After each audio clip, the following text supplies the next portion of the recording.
எல்லாருக்கும் வணக்கம். இந்திய அரசியல் சாசனம் நம்ம தமிழ்நாட்டில் இருக்கிற எல்லாருக்குமே கொடுத்துருக்கிற உரிமையில் ரொம்ப ரொம்ப முக்கியமானது ஓட்டிங் ரைட், வாக்குரிமை. ஒரு மனுஷன் உயிரோடு இருக்கான்றதுக்கு அடையாளமாக இருக்கிறதுல அவனோட ஓட்டுரிமை ரொம்ப முக்கியம். அதனால தான் voting is not only our right but also our life. ஒரு முக்கியமான விஷயத்தை பற்றி இப்போ நான் உங்ககிட்ட ஷேர் பண்ண போகிறேன். இது நான் ஃபஸ்ட்டு கேள்விப்பட்ட உடனே எனக்கே ரொம்ப ஷாக்கிங்காக தான் இருந்தது. இப்போ நான் பேசிகிட்டு இருக்கிற இந்த நேரத்தில் தமிழ்நாட்டில் இருக்கிற நம்ம யாருக்குமே ஓட்டு போடுற உரிமையே இல்லைன்னு சொன்னால் நம்புவீங்களா? நான் நீங்கள் உட்பட யாருக்குமே அது இல்லை. நான் பயமுறுத்துறேன்னு நினைக்காதீங்க, அதுதான் நிஜமும் கூட. கொஞ்சம் ஏமாந்தால் நம்மளை மாதிரியே இன்னும் லட்சக்கணக்கான பேருக்கும் இதே நிலைமை தான். ஓட்டு போடுற அந்த உரிமையே இல்லாத மாதிரி ஒரு நிலைமை வந்தாலும் வரலாம். இதுக்கு மெயின் ரீசன் அந்த எஸ்ஐஆர், ஸ்பெஷல் இன்டென்சிவ் ரிவிஷன், சிறப்பு தீவிர திருத்தம். இப்போது இந்த எஸ்ஐஆர் நம்ம தமிழ்நாட்டில் எப்படி ஒர்க் ஆக போகுது? கடந்த ஜனவரி மாதம் எடுத்த அந்த கணக்கெடுப்பில் 6,36,00,000 வாக்காளர்கள் நம்ம தமிழ்நாட்டில் இருக்கிறாங்க. ஆனால் அவங்க யாருக்குமே இந்த ஓட்டு போடுற உரிமையே இல்லை. அந்த பிஎல்ஓன்னு சொல்லுவாங்க, பூத் லெவல் ஆஃபீஸர்ஸ், வாக்குச்சாவடி நிலை அலுவலர். அவங்க தான் வீடு வீடாக போய் அந்த ஃபார்மை கொடுப்பாங்க. அதை நம்ம ஃபில்அப் பண்ணி கொடுக்கணும். அதை தேர்தல் ஆணையம் அதை எடுத்துகிட்டு போய் அதை ஸ்க்ரூட்டினைஸ் பண்ணி அதெல்லாமே கரெக்டாக இருக்கான்னு செக் பண்ணி பார்த்ததுக்கப்புறம் அந்த வாக்காளர் பட்டியலை வெளியிடுவாங்க. அந்த வாக்காளர் பட்டியலில் நம்ம பேர் இருக்கணும், அப்போ தான் நம்மளால் ஓட்டு போட முடியும். அந்த புது பட்டியல் வர்ற வரைக்கும் நம்ம வாக்காளர்களான்றது அது உறுதியே செய்ய முடியாது.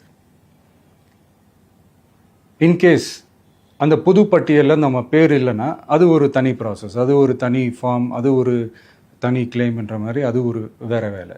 ஸோ இந்த மாதிரி நிறையா சிரமங்கள் குழப்பங்கள் இருக்கிறதுனால மக்களுக்கு இது மேலே ஒரு கன்ஃபியூஷன் ஒன்று இருக்குது. இது என்ன வெரிஃபிகேஷனா இல்லை ஒரு மறைமுக ரீரெஜிஸ்ட்ரேஷனா இல்லை இது ஒரு நியூ ரெஜிஸ்ட்ரேஷன் மாதிரியே தானா அப்படின்ற மாதிரி நிறைய கன்ஃபியூஷன் இருக்குது.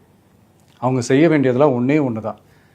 இந்த மாதிரி வீடு வீடாக போய் அந்த என்யூமரேஷன் ஃபார்ம் நம்ம ஃபில்அப் பண்ணி கொடுக்கும்போது அதுக்கான அக்னாலேஜ்மெண்ட்டை அந்த பிஎல்ஓ அந்த ஆஃபீஸர்கிட்ட இருந்து நீங்கள் வாங்கிக்கணும். அது ரொம்ப ரொம்ப முக்கியம். இது நான் சொல்கிறது வாக்காளர் பட்டியலில் ஆல்ரெடி உங்கள் பேர் இருக்கிறவங்களுக்கு நான் சொல்கிறேன். இப்போ புது வாக்காளர்கள், ஃபஸ்ட் டைம் ஓட்டர்ஸ், அவங்களுக்கு ஃபார்ம் 6ன்னு ஒன்று இருக்குது. அதை நீங்கள் ஃபில்அப் பண்ணி நீங்கள் உங்கள் ஏரியாவில் இருக்கிற சம்மந்தப்பட்ட அந்த உங்கள் அலுவலகத்தில் நீங்கள் டைரெக்டாகவும் சப்மிட் பண்ணலாம், இல்லை நீங்கள் ஆன்லைன்லேயும் சப்மிட் பண்ணலாம். அப்படி ஆன்லைனில் நீங்கள் சப்மிட் பண்ணிங்கன்னா அதுக்கான ஸ்க்ரீன்ஷாட்டை எடுத்து வச்சுக்கோங்க. ஃபோனில் மெசேஜ் வரும், அதை சேவ் பண்ணி வச்சுக்கோங்க. அப்ராடில் இருக்கிறவங்க கூட அந்த எஸ்ஐஆர் ஃபார்மை டவுன்லோட் பண்ணி நீங்கள் அதை ஃபில்அப் பண்ணி சப்மிட் பண்ணலாம். அதுக்கான அக்னாலேஜ்மெண்ட்டை வாங்கி வச்சுக்கோங்க. ரொம்ப முக்கியமாக உங்களோட பிஎல்ஓ அந்த ஆஃபீஸர் யாருன்னு தெரிஞ்சு வச்சுக்கோங்க. இந்த தேர்தல் ஆணையம் அந்த வெப்சைட்டில் போனீங்கன்னா அந்த பர்டிகுலர் பிஎல்ஓ ஆஃபீஸரோட ஃபோன் நம்பர் கூட நீங்கள் எடுத்து வச்சுக்கலாம். இன்கேஸ் உங்களை யாரையும் ரீச் பண்ணலை இல்லை உங்களுக்கு அந்த ஃபார்ம் கிடைக்கல அப்படின்னா நீங்கள் அவரை காண்டாக்ட் பண்ணி அந்த ஃபார்மை வாங்கி நீங்கள் ஃபில்அப் பண்ணி நீங்கள் சப்மிட் பண்ணலாம். ரொம்ப முக்கியமாக அதுக்கான அக்னாலேஜ்மெண்ட்டை வாங்கி வச்சுக்கோங்க. இது எல்லாமே சரியாக செஞ்சாலும் இந்த எஸ்ஐஆர் மேலே சில டவுட்ஸ் இருக்குது. அது என்னென்னா, இந்த 6,36,00,000 வாக்காளர்களுக்கு ஒருத்தர் விடாமல் இந்த ஒரே மாதத்துக்குள்ளே எப்படி எல்லாருக்குமே அந்த ஃபார்ம் போய் ரீச் ஆகும்? ஒன்று. ரெண்டாவது, நீங்கள் வரும்போது வீட்டை பூட்டிட்டு வேலைக்கு போயிட்டு என்ன பண்ணுறது? இப்போ நீங்கள் வருவீங்கன்றதுக்காக வேலையெல்லாம் விட்டுட்டு வீட்டுக்குள்ளேயே உட்காந்துட்ருக்கணுமா? ஸோ இதில் மெயினாக பாதிக்கப்பட போகிறது உழைக்கிற மக்கள், ஏழைகள், வேலைக்கு போகிற பெண்கள். இவங்களுக்கு யார் கரெக்டான அந்த பதில் சொல்ல போகிறது? ஒரு நியாயமான எஸ்ஐஆர்னா என்ன நடக்கணும்? இப்போது இறந்து போனவங்களை மார்க் பண்ணி அதுலேருந்து டிலீட் பண்ணணும். இப்போ போலி வாக்காளர்கள் இருந்தாங்கன்னா அவங்கள மார்க் பண்ணி டிலீட் பண்ணணும். இப்போ ஆல்ரெடி ஓட்டு இருக்கிறவங்களுக்கு எதுக்கு இந்த ரெஜிஸ்ட்ரேஷன் என்ற பேரில் இவ்வளவு குழப்பங்கள் அப்படின்றது தான் எங்கள் கேள்வி. இப்போ புதுசாக வர வாக்காளர்களையோ இல்லை ஓட்டு இல்லாதவங்களையோ சேர்த்தா பத்தாதா? இப்போ ரீசெண்டாக நடந்த இப்போ எலெக்ஷன் 2021, 24 எப்படி எல்லாருமே ஓட்டு போட்டோம்? அதில் ஓட்டு போட்டவங்க கூட இப்போ புதுசாக ரெஜிஸ்டர் பண்ணணும்னா அது ஏன் அந்த கன்ஃபியூஷன் அப்படின்றதான் நாங்கள் கேட்குறோம். அதனால தான் நாங்கள் எஸ்ஐஆரை எதிர்க்கிறோம். இப்போ புதுசாக சில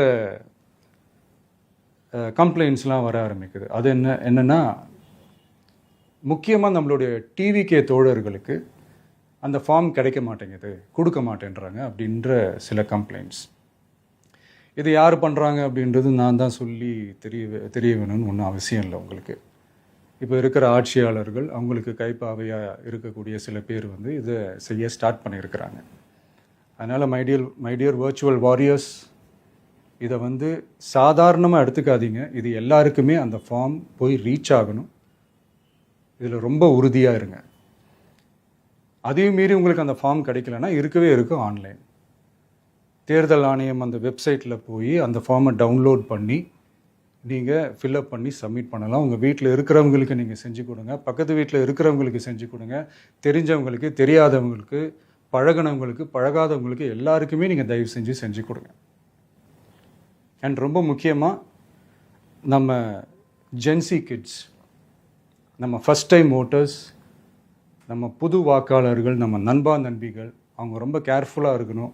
நான் ஆல்ரெடி சொன்ன மாதிரி உங்களுக்கான ஃபார்ம், அந்த ஃபார்ம் நம்பர் 6, அதை கரெக்டான டீட்டெயில்ஸோட கரெக்டான உங்கள் டாக்குமெண்ட்ஸை வச்சு அதை சப்மிட் பண்ணுங்கள்.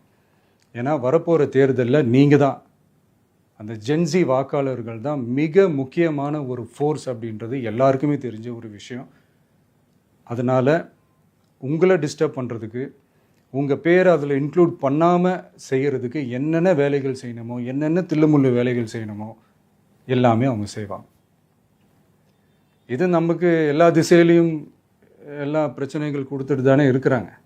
அது டிஃபால்ட்டாக நடந்துட்டு தான் இருக்கும், அது ஒன்றும் பண்ண முடியாது. ஸோ அந்த மாதிரி ஓட்டு போடுற விஷயத்துலேயும் அவங்க என்ன உத்தரமராக மாறவா போகிறாங்க? இப்போ நான் சில மீட்டிங்ஸ்லலாம் ரிப்பீட்டடாக ஒரு விஷயம் நான் சொல்கிறேன்ல, 2 பேருக்கு நடுவில் தான் போட்டி அப்படின்ட்டு. அது மேடைக்கு மேடை அவங்க அதை ப்ரூவ் பண்ணிகிட்டு இருக்கிறாங்க. அதனால் தோழர்களே, வரப்போகிற தேர்தலில் நம்ம யாருன்னு காட்டணும், நம்ம பலம் என்னன்னு காட்டணும். அதுக்காக அந்த பலமான, அந்த பவர்ஃபுல்லான ஆயுதத்தை நம்ம கையில் எடுக்கணும். அந்த ஆயுதம் வேறு எதுவுமே இல்லை, ஓட்டு, வாக்கு, ஜனநாயகம். அது இருந்தால் தான் நம்ம அந்த வெற்றியை நோக்கியே நம்மளால் பயணிக்க முடியும். தமிழ்நாடே அந்த வாக்குச்சாவடி முன்னாடி திரண்டு நிற்கணும். அதை பார்த்துட்டு தமிழ்நாடே தமிழக வெற்றி கழகமா, இல்லை தமிழக வெற்றி கழகம் தான் தமிழ்நாடா அப்படின்ற மாதிரி இருக்கணும். வீடுன்னு ஒன்று இருந்தால் தான் ஓடு மாற்ற முடியும்னு அறிஞர் அண்ணா அவர்கள் சொல்லியிருக்கிறாங்க. அந்த மாதிரி ஓட்டுன்னு ஒன்று இருந்தால் தான் இந்த நாட்டையே காப்பாற்ற முடியும். அப்புறம் இன்னொரு முக்கியமான விஷயம், அந்த எனிமரேஷன் ஃபார்ம் நீங்கள் ஆன்லைனில் நீங்கள் ஃபில்அப் பண்ணும்போது அதில் ஒரு சில ப்ராப்ளம்ஸ் வர்றதுக்கு வாய்ப்பு இருக்குது. அது உங்களுடைய ஓட்டர் ஐடியில் இருக்கிற உங்கள் பேரும், ஆதார் கார்டில் இருக்கிற பேரும், அந்த ஸ்பெல்லிங், இனிஷியல்ஸ் எல்லாமே ஒரே மாதிரி இருந்தால் தான் அது அக்செப்ட் ஆகும், இல்லைன்னா அக்செப்ட் ஆகாது. அது கொஞ்சம் கேர்ஃபுல்லாக பண்ணுங்கள். அது கொஞ்சம் யூசர் ஃப்ரெண்ட்லியாக இருக்கலாமேன்னு கேட்டதுக்கு அதெல்லாம் முடியாது, அதுக்கெல்லாம் வாய்ப்பு இல்லை, அதுக்கெல்லாம் ஆளுங்க இல்லை, பண்ண முடியாதுன்னு ரிப்ளை பண்ணிட்டாங்க. ஸோ அதனால் மைடியர் டிவிகே தோழர்களே, மைடியர் ஜென்சி படை பலமே, உஷாராக இருங்க, கான்ஃபிடென்ட்டாக இருங்க, நல்லதே நடக்கும், வெற்றி நிச்சயம். மீண்டும் சந்திக்கும் வரை நன்றி, வணக்கம்.